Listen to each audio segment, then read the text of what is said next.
정인이의 입양을 담당했던 홀트 아동복지회는 지난해 7월부터 학대 가능성 여부도 조사했다고 주장했습니다. 하지만 당시 작성한 보고서를 보면 학대를 의심한 대목은 찾아보기가 어렵고 오히려 안정적인 애착 관계를 맺고 있다며 양부모를 두둔했습니다. 시민단체들은 홀트 아동복지회에 대한 특별 감사를 보건복지부에 요구했습니다. 엄윤주 기자의 보도입니다. 홀트 아동복지회는 지난해 7월부터 정인이에 대한 학대 가능성에 무게를 두고 조사했다고 주장했습니다. 하지만 두 번째 학대 신고 이후에 입양 가족을 방문하고 작성한 보고서를 보면 학대를 의심한 대목은 찾을 수 없습니다.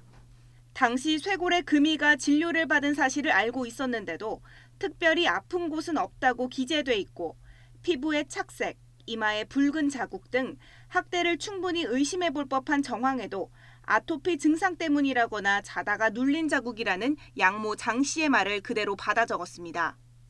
한창 학대받고 있을 때였는데도 보고서에는 정인이가 양부모와 안정적인 애착 관계를 맺고 있다고 적혀 있습니다.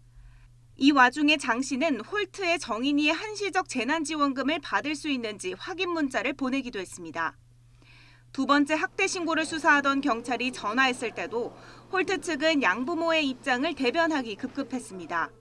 아이의 손과 발 등 곳곳에서 발견된 멍자국에 대해 묻자 원래부터 몽골 반점이 많았다고 답하기도 했습니다.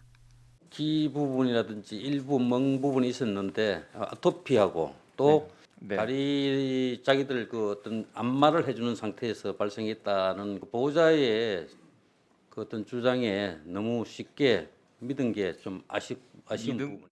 시민단체들은 홀트 아동복지회에 대한 보건복지부의 특별감사를 촉구했습니다.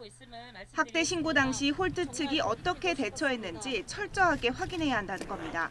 3차례에 걸쳐 양부모에 의한 아동학대가 발생했다는 신고가 이루어졌을 때 홀트 아동복지회의 사후관리의 내용은 무엇이었는지. 장 씨는 여전히 정인이의 목숨을 잃게 할 의도는 없었다며 살인의 고의성을 전면 부인하고 있습니다.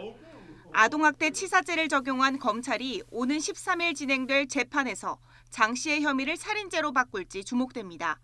YTN 엄윤주입니다.